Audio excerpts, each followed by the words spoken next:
Bonjour à tous, écoutez, c'est avec plaisir que je vous retrouve sur les réseaux sociaux. Donc en accord avec les anciens, on a décidé de chacun partager quelque chose qui nous était à cœur. Et donc comme vous savez, moi ce qui est dans mon cœur depuis toujours, c'est aller prêcher la bonne nouvelle à cette création qui soupire ardemment après la révélation des fils et des filles de Dieu. Et en priant pour cette exhortation de quelques minutes, je vais vous partager un texte que le Seigneur a mis dans mon cœur il y a maintenant quelques jours. J'en avais d'ailleurs parlé à Antoine. Et si je précise cela, c'est tout simplement parce que on s'est aperçu avec les anciens, avec mon épouse et certainement vous également, que ces derniers temps, on a reçu des textes, on a dû prendre des positions pour partir, pour pas partir. Moi, je devais partir en vacances, on n'a pas trouvé de conviction et on cherchait. On dit Seigneur, mais pourquoi il y a tellement longtemps que nous, dans notre camp, n'était pas partis? Et en fait, à travers tout ce qui a été répandu au niveau des réseaux, au niveau de la télévision, des informations, on s'est rendu compte qu'on était guidé par l'Esprit.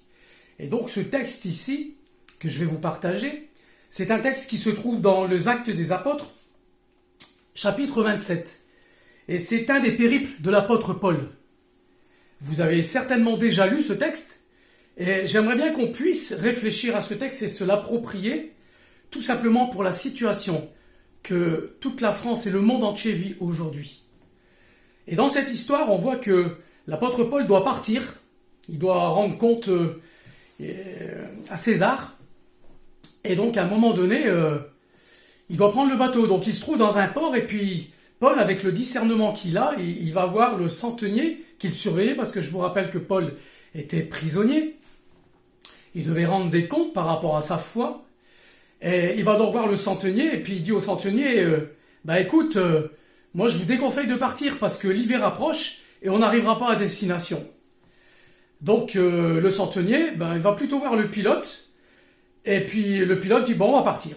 Donc vous voyez, ça ressemble un peu à ce que nous on fait tous les jours en ce moment depuis plus de 5 ans avec l'église du Phare. On va dans la rue, on prévient les gens, on annonce l'évangile avec amour, on guérit des malades, on reçoit des paroles. Donc on vit les actes des apôtres pour cette année 2020, 2019, 2018, 17, 16, 15, etc. Donc voilà, en fait, il n'y a rien de nouveau sous le soleil. En tant qu'église, en tant que chrétien, on annonce toujours cette vérité. Et donc là, pour revenir à ce périple de Paul, il n'est pas écouté. Et donc ça y est, ils sont décidés, ils s'en vont. Et au bout de quelques jours, la tempête arrive. Et la tempête arrive et il se passe des choses au point qu'ils risquent de perdre leur vie. Et dans le bateau, je pense que si j'ai bien lu le texte, c'est entre 275 et 300 personnes. Donc ils commencent à avoir faim, ils doivent se rationner. Il y a des prisonniers à surveiller. Donc ils sont dans une situation extrême au point qu'ils se rendent compte que le bateau peut chavirer et éventuellement peut tomber sur des écueils, etc. Donc c'est, comme on dirait aujourd'hui, c'est la cata. C'est la cata à 100%. Mais il y a une chose qui est importante dans cette histoire, dans ce périple. Et c'est là aussi où on doit être très attentif à ce que l'Esprit nous dit en tant qu'Église, en tant qu'homme et femme de Dieu. À un moment donné, Paul, il était dans la soute, et il y a la visitation d'un ange. Et cet ange vient rassurer Paul pour lui dire « Tu as une mission. Tu dois arriver à telle ville. Et par rapport à cette mission, tu peux dire à l'équipage que tout va bien se passer. » Mais il y a certaines règles. Il y a certaines règles. Donc pourquoi je viens sur cette histoire? Parce que en ce moment, dans cette cohue qu'il y a au niveau mondial, notamment dans nos quartiers, dans nos villes, sur notre pays, avec tout ce qu'on voit, tout ce qu'on entend, nous avons besoin, chacun en particulier, de recevoir une pensée profonde de l'Esprit. Soit par un ange, soit par un songe, soit par une parole de connaissance, soit par une prophétie, soit par un texte de l'Écriture qui vient en vous dans votre cœur, et vous savez que c'est l'Esprit qui vous parle. Et donc par rapport à ça, Paul, qui a cette visitation de l'ange, imaginez-vous à sa place. Moi, cette nuit, si je vais dormir, je dis Seigneur, envoie-moi un ange. J'ai un ange qui vient dans ma chambre, qui me parle. D'abord, je crois que je vais tomber en bas de mon lit, parce que on n'a pas trop l'habitude de voir des anges, parce qu'on se rendra bien compte que c'est un ange, et qui va me dire, chérie, tu continues. Tu continues à exhorter l'Église. Tu continues à parler dans ton quartier dès que tu le peux. Tu tiens compte de ce que les autorités te disent, mais en même temps, tu continues à être cet homme de la situation. Et j'insiste beaucoup là-dessus, Paul était l'homme de la situation. Paul avait reçu quelque chose de fort, et il savait pourquoi ce périple. Il savait pourquoi il risquait sa vie, parce qu'il y avait une mission que le Saint-Esprit lui avait demandé d'exécuter.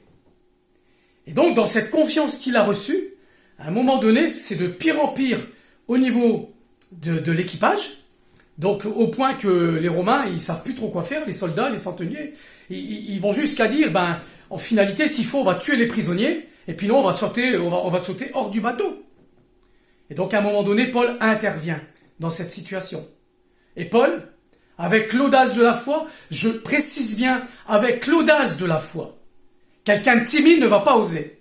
Quelqu'un de timide qui n'est pas rempli de l'esprit, il va se dire non, c'est peut-être pas sûr, c'est peut-être pas le Saint-Esprit qui me parle. Mais heureusement que Paul, il a eu cette audace, malgré la visitation de l'ange, il était rempli de l'esprit, il était à 100% pour son Seigneur. Vous connaissez la conversion de Paul, c'est pas le but aujourd'hui. Mais Paul savait pourquoi il risquait sa vie à certains moments. Et donc là, Paul, il va aller voir l'équipage, et il va leur dire ce qui s'est passé. Il va leur dire, cette nuit, un ange du Dieu Tout-Puissant est venu me visiter. Il m'a rassuré. Il m'a dit qu'aucun de vous ne se perdrait. Il a même expliqué ce qui allait arriver. Le naufrage, il était prophétique. Il était prophétique, Paul. Au point que tout l'équipage s'est senti rassuré, et il est précisé dans le texte qu'ils se remirent à manger, et Paul partagea le pain et le vin. Le pain et le vin, la Sainte Seine. Dans cette histoire, on a tout ce qu'on vit en tant qu'Église, tous les dimanches, à chaque fois qu'on se réunit, qu'on loue, qu'on adore notre Dieu, notre Seigneur. Et chose extraordinaire, c'est que quand le naufrage arrive, quand les Romains voient que le bateau va s'échouer, ils décident de dire on va d'abord tuer les prisonniers. Mais Paul intervient. Et c'est le centenier qui va être, inspiré par Paul et qui veut sauver Paul pour la mission parce qu'il doit le présenter devant César. Et Paul, il dit non, ne les tuez pas. Ce sont des conditions. Et donc à ce moment-là, vous voyez que les soldats, ils enlèvent les liens des prisonniers et les prisonniers sautent à l'eau. Et en fait, ils arrivent sur un rivage. Et sur ce rivage, ils s'aperçoivent que ce que Paul avait dit, tout était exact. Et je vous raconte pas la suite, vous savez que Paul va arriver sur une île, il va vivre encore des choses extraordinaires, il y a beaucoup de gens qui vont venir, qui vont être guéris. Donc voilà, Paul c'était l'homme de la situation. Et c'est là où je veux en venir. Sommes-nous des gens de la situation? Sommes-nous une église de la situation? Allons-nous pleurer sur la situation? Allons-nous faire de l'humanisme? Ou allons-nous être des hommes et des femmes de Dieu remplis du Saint-Esprit? Allons-nous être le sel du monde, la saveur? Allons-nous être ces sources qui allons amener les gens à l'évangile et simplement peut-être d'apposer les mains aux malades qu'ils soient guéris aujourd'hui? Mettez, quand vous avez les actualités, vos mains sur l'écran, par exemple pour le CHU de Lille, et dites « Seigneur Jésus, en ton nom tout-puissant, je te demande de faire reculer ce coronavirus. Je te demande de guérir les malades de tous âges. » Alors voilà, j'en ai pratiquement terminé. Et je voudrais vous dire qu'à travers ce texte, la parole de Dieu est vivante. Elle sépare moins les jointures. C'est elle qui nous conduit. C'est elle la lumière sur notre sentier. Et guidée par l'Esprit, alors nous allons faire de grandes choses. Et j'espère qu'à travers cette épreuve que le monde endure, des gens comprendront. Moi, j'ai déjà des gens qui réfléchissent dans la famille. J'ai reçu des coups de fil cette semaine. Des gens qui m'en voulaient. On avait prié avec les anciens. Et aujourd'hui, ils me demandent pardon, ils pleurent. Thierry, qu'est-ce qu'on doit faire? Je sais que je dois m'accrocher à Jésus. Donc nous devons être ces hommes et ces femmes remplis de l'Esprit. Ces hommes et ces femmes qui ont l'audace d'y aller, tout en respectant les autorités. Nous devons être de ceux qui prient tous les jours pour notre président, tous les jours pour nos ministres, afin que l'Église soit en paix. Mais nous devons aussi montrer qui nous sommes. Nous sommes les gens du royaume. Et nous devons annoncer le royaume. Je terminerai là-dessus. Soyez bénis, que le Seigneur soit glorifié en ces temps. Levons la tête et gloire à Dieu dans le nom puissant de Jésus. À bientôt.